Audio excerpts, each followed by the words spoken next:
အားလုံးပဲမင်္ဂလာပါရှင်ဒီနေ့ပြပြမယ့်ဗီဒီယိုလေးကတော့ပြီးခဲ့တဲ့ logical နဲ့ပတ်သက်တဲ့ဗီဒီယိုရဲ့ asset ပေါ့နော်အဲ့တော့ဒီနေ့ပြောမှာကတော့ logical connectives အကြောင်းကိုပြောမှာဖြစ်ပါတယ်အဲ့တော့ logical connectives ဘာတွေလဲဆိုတာကိုကြည့်အောင်နော်အဲ့တော့ဒီမှာပြောတော့မယ့်အကြောင်းအရာ symbol လေးတွေဒီမှာပေးထားတယ်ပေါ့တော့အဲ့တော့ဒီ symbol လေးတွေကသင်္ချာသင်္ကေတလေးတွေအဲ့တော့ဒီသင်္ချာသင်္ကေတလေးတွေကိုစိတ်မပူသေးနဲ့အောင်စပြီးကြည့်အောင်နော်ပထမဆုံးစပြပြချင်တာက negation negative လောက်တာအဲ့တော့ဒီကိုယ့်ရဲ့ပတ်ဝန်းကျင်ကိုဒီနေ့စဉ်လူတွေမပူရမှာnegative ပေါ့နော် positive ဆန်တဲ့တစ်ခုရှိမယ်အဲ့ဒါကိုပြောင်းပြန်ဖြစ်တယ် negative ဆန်တဲ့တစ်ခုရှိမယ် positive ပြောမယ်ဒါမဆန်ဘူးပေါ့နော်ကြုံရမယ်ဟာအဲ့တော့အခုကြည့်အောင်သင်္ချာစာကြောင်းအနေနဲ့ကြည့် every prime number is odd ဒါကို negate လုပ်မယ် negative ပြောင်းလိုက်မယ်ဆိုရင် there is a prime number there is no odd prime number တိုင်းဒီ odd number ဖြစ်တယ်ဟုတ်ဘူး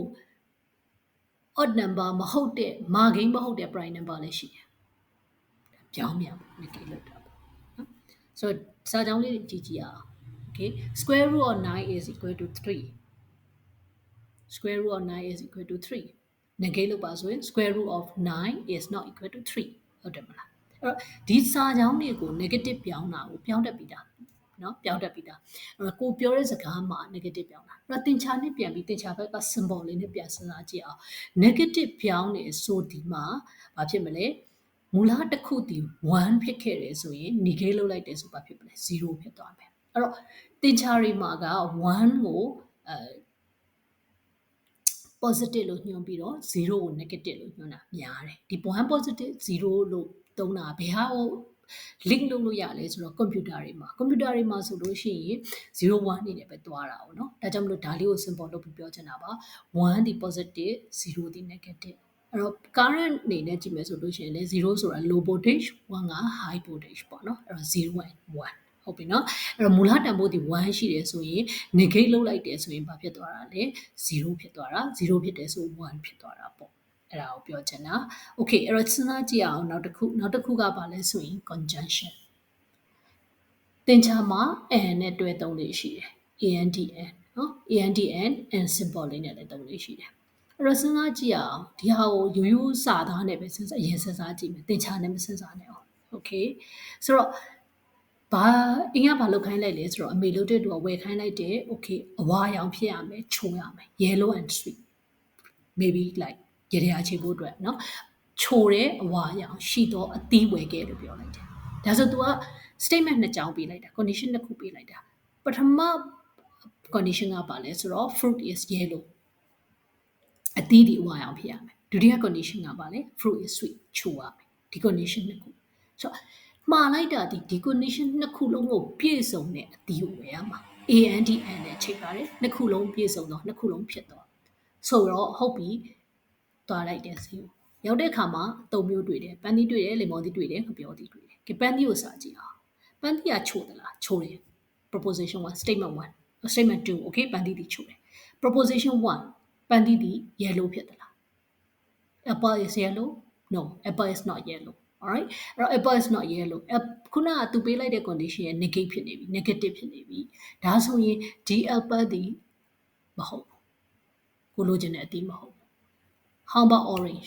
sorry line ပေါ့နော်ဒီနေရာမှာ orange လို့မသုံးကြဘူးလိမ္မော်သီးဆိုချိုနေမှာဆိုလို့တမယာသီးလို့စဉ်းစားကြည့်အောင်တမယာသီး nope တမယာသီးတွေမချိုဘူးချင်တယ်ဆိုတော့ဒါလည်း no မမှန်ဘူးမပြောသေး banana okay banana ဒီ yellow yes banana sweet yes alright အဲ့ condition နှစ်ခုလုံးပြည့်သွားပြီဒီ statement နှစ်ခုလုံး true statement နှစ်ခုနဲ့ကိုက်ညီတယ်ဆိုတဲ့အတွက်ကြောင့်မို့သူဒီဘာဖြစ်သွားမလဲ true ဖြစ်သွားတယ်ဆိုတော့ statement တစ်ခုကလည်း true နောက် statement ကလည်း true နှစ်ခုလုံး true ဖြစ်မှာတစ်ဖက်က true ကိုရတာ true ပေါင်းမှာ true ရတာနှစ်ခုလုံးမှန်မှာဒီဘက်ကမှန်တာတစ်ခုပဲမှန်ရင်သူဒီဘက်မှာ false ပဲရမယ်ကိုလိုချင်တဲ့ဟာမဟုတ်ဘူးနှစ်ခုလုံးမှန်မှာဒါလေ true ဖြစ်မယ်ဒါကို conjunction လို့ပြောပါတယ်သင်္ချာမှာ and နဲ့တွဲသုံးလို့ရှိတယ်နှစ်ခုလုံးမှန်မှာမှန်တာဟုတ်ပြီနော်နောက်တစ်ခုစဉ်းစားကြည့်အောင် disjunction နောက်တစ်ခုကဘာကိုစဉ်းစားမလဲဆိုတော့ okay ကိုက restaurant နဲ့ဝင်လိုက်တယ် something sweet or cool ချိုတာတစ်ခုခုဒါမှမဟုတ်ရင်အေးတာတစ်ခုခုစားကြတယ် အဲ့တော့ဒီမှာအစားအသောက်က၄မျိုးရှိတယ်ရေခဲရေ not sweet but cold okay လား okay တယ်လေ something sweet လို့ပြောထားတာ or something cold လို့ပြောထားတာအဲ့တော့ something cold ထဲမှာကိုက်ညီတယ်ချိုးအေးတယ် okay ရေလည်း okay တယ်ဆိုတော့ဒါဒီရေဒီလည်း true ချိုးချက်ချိုးတယ် but not cold ဒါပေမဲ့ဒါလည်းကိုက်ညီတယ်လေ true ပဲဒါပေမဲ့ဒီမှာ kimchi soup ပေးထားတယ်ချိုးလည်းမချိုးဘူးအေးလည်းမအေးဘူးဒါဆိုရင်သူဒီ false မ okay ချိုးတယ်အေးတယ်နှစ်ခုလုံးဖြစ်တယ် okay တယ်ဆိုတဲ့အခါကျတော့တစ်ခုမှန်နေသည်၍ဒီဘက်မှာ true ဖြစ်တယ်တစ်ခုမှန်နေသည်၍ okay တယ်နှစ်ခုလုံးမှန်လို့ရောမရဘူးလားရတယ်နှစ်ခုလုံးမှန်ရင်လည်းသူဒီလည်း okay ဖြစ်တယ်အဲ့ဒီဟာကိုဘာလို့ခေါ်လဲဆိုလို့ရှိရင် or inclusive or လို့ခေါ်ပါတယ်နောက်တစ်ခုကကြတော့ exclusive or ဒီတစ်ခါကဘာလဲဆိုတော့ချိုးတာသို့မဟုတ်အေးတာကိုလိုချင်တာချိုးပြီးအေးတာကြီးမစားချင်ဘူးအေးချိုကြီးမစားချင်ဘူးဒါဆိုရင်ခုနကတော့ ice cream ကိုရွေးလို့ရလားမရတော့ exclusive or ဆိုတဲ့သဘောတရားကတစ်ခုပဲမှန်ရမယ်နှစ်ခုလုံးမှန်လို့မရဘူးဟုတ်ပြီနော်အဲ့ဒီသဘောတရားလေးကို true တွေပဲဆိုတာ ਨੇ ဖော်ပြလေးရှိတယ်သင်ကြားပါ and ရှိမယ် or ရှိမယ် exclusive or ရှိမယ်ပထမ and simple နဲ့ပြတဲ့အခါမှာdragon ပုံပြောင်းပြန်နေပေါ့ cat ပေါ့နော်ဟိုအုတ်ထုတ်ကလေးလိုမျိုးလေးတွေ့တုံးလေးရှိတယ်အဲ့တော့ P and Q ဆိုရင်နှစ်ခုလုံး true ဖြစ်ရင် true ဖြစ်မယ်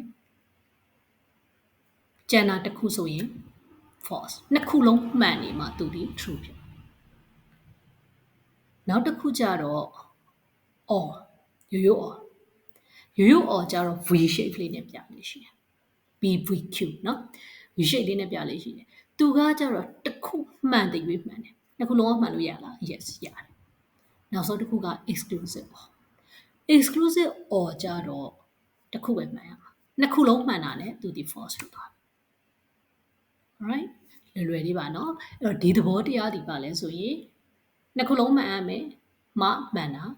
တစ်ခုမှန်နေသည်ပြီးမှန်တာတစ်ခုပဲမှန်မှာမှန်တာဒီသဘောတရားပဲ and ရယ် or ရယ် exclusive or ရယ်ဒါကို truth table လို့ခေါ်တာပါဒီ truth table ဒီ imitation မှာအသုံးဝင်နေနောက်ပိုင်းမှာဟိုမှာ AI တို့ machine learning တို့မှာဆိုရင် tree diagram တွေမှာအသုံးပြုလို့ရတယ် circuits တွေပါလေ့လာမဲ့လူတွေဆိုရင် logical gate တွေမှာသုံးလို့ရတယ် circuit ဆောက်တဲ့လူတွေ gate တွေเนาะ and gate တို့ or gate တို့ဒါတွေကိုတိစောက်လို့ရတယ်နောက် programming concept မှာအသုံးပြုလို့ရတယ်ဒီသဘောတရားတွေကနှစ်ခုလုံးမှန်တဲ့ condition ဖြစ်တဲ့ဆိုရင် and နဲ့ချိန်မယ်တစ်ခုသို့မဟုတ်တစ်ခုမှန်တယ်ဆိုရင် or နဲ့ချိန်မယ်တစ်ခုပဲမှန်စေချင်တာဆိုရင် exclusive or သုံးလို့ရတယ်နောက်ထပ်တစ်ခုဆက်သွားချင်တာကဘာလဲဆိုတော့ implies ကိုကြည့်အောင်ကျောင်းသားအများစု confuse ဖြစ်တဲ့နေရာ implies ကပထမ condition မှန်ရင်နောက် condition မှန်တာပထမ condition မှန်ရင်နောက် condition မှန်တာပထမ condition မှားရင်လို့နောက် condition မှားရင် okay တယ်ဆိုလိုတဲ့ကအမှတ်80မရလို့ A မရဘူး okay တယ်စိတ်ထဲမှာပါမဖြစ်အမှတ်80ရတယ် A ရတယ် okay တယ်စိတ်ထဲမှာပါမဖြစ်ဒါဆိုရင်ဒီနှစ်ခုလုံးက true ရှေ့က condition ကမှန်နေပါရဲ့နဲ့နောက်က condition မရလာဘူးဆိုတာ logically မကြတော့ဒါဆိုသူဒီ false ဖြစ်သွားအမှတ်80တော့မရဘူး A ရသေးတယ် okay တယ်လူတွေရဲ့စိတ်เนาะအမှတ်80မရအောင်ရှေ့က condition မမှန်ပေမဲ့ဒီဘက်ကနောက်ကဟာမှန်နေတယ်ဘာကြောင့်လဲဆိုရင်တခြားအချက်လက်တွေဖြစ်ဒီမှာပြောထားတာကအမှတ်80ရရင် A ရမယ်ပြောထားတာဆိုတော့ဒါကို imply ဆိုသင်ချာမှာသုံးတယ်မြားလေးတွေ့ပြီးသုံးလို့ရှိရင်နောက်ဆုံးတစ်ခုကဘာလဲဆိုလို့ရှိရင် bind condition bind condition နဲ့ကြတော့အင်္ဂလိပ်လိုပြောမယ်ဆိုရင်တော့ if and only if ပေါ့တစ်ခုမှန်မှတစ်ခုလည်းမှန်တယ်လို့ပြောရမှာတစ်ခုအပြန်အလှန်သဘောတရားပေါ့နော်မြန်မာလိုပြောရင်တစ်ခုမှန်မှတစ်ခုမှန်တယ်ဆိုတာအပြန်အလှန်ဖြစ်ရမယ်ပေါ့ဆိုလိုတဲ့သဘောကလက်မှတ်ဝင်မှသာလျှင်လေရင်စီးလို့ရမယ်လေရင်စီးလို့ရဖို့ဆိုရင်လက်မှတ်ဝင်ရမယ်အဲ့တော့ condition တစ်ခုလုံး true ဖြစ်တယ်ဆိုရင်သူဒီ true ဖြစ်တယ်ရှေ့က condition က true နောက်က condition က false ဆိုရင်လည်း false ရှေ့က condition က false နောက်က condition က true ဆိုရင်လည်း false condition တစ်ခုလုံးမမှန်ဘူးဆိုရင်လည်းသူက true ဒါကို bind condition နဲ့ပြလိရှိတယ်အဲ့တော့သ င်ချာရဲ့ logical connectivity လို့ကြည့်လိုက်လို့ရှိရင်၅မျိုးဒီအခြေခံ၅မျိုးပေါ်မှာအခြေခံတယ် negate လောက်တာ and လောက်တာ or လောက်တာ implies လောက်တာ by condition နဲ့သွားတာဟုတ်ပြီเนาะအဲ့တော့ or မှာရိုးရိုး or ရှိမယ် exclusive or ရှိမယ် okay အဲ့တော့သင်္ချာ symbol လေးနဲ့ပြတဲ့အခါမှာဒီလိုလေးသုံးလေးရှိပါတယ် not b ကိုပြတဲ့သင်္ကေတလေးကိုကြည့်ထားပေးပါတော့ချောင်းလေးကိုမှအောက်ကိုဆွဲတာပါအဲ့တော့ bar နဲ့လည်းပြလေးရှိပါတယ် programming တွေမှာတော့ကိုရီးယားတွန့်လာလေးတွေသုံးမယ် exclamation လေးတွေသုံးလေးရှိတယ်ပေါ့နော်အဲ့သင်္ချာ symbol အနေနဲ့ပြောလို့ရှိရင်ဒီသင်္ကေတကိုသုံးလေးရှိပါတယ်ဆိုတော့အစားအနေနဲ့ပြောရင်မြားကို p implies to ဒါမှမဟုတ် if then ပေါ့ condition နဲ့သုံးလို့ရမယ် if and only if နဲ့သုံးလို့ရမယ်ဒါဆိုရင်သင်္ချာရဲ့ logical connectivities လေးတွေကို connectives လေးတွေကိုအတိုင်းအတာတစ်ခုထိနားလည်သွားလိမ့်မယ်လို့မျှော်လင့်ပါတယ်အဓိကကတော့ဒီသင်္ချာ symbol တွေစီလက်တွေ့မှာလည်းသုံးနေတယ်ဆိုတာကိုမမေ့ရောပဲနဲ့အလွယ်တကူ apply လုပ်ဖို့ပဲဖြစ်ပါတယ်ကျေးဇူးများတင်ပါတယ်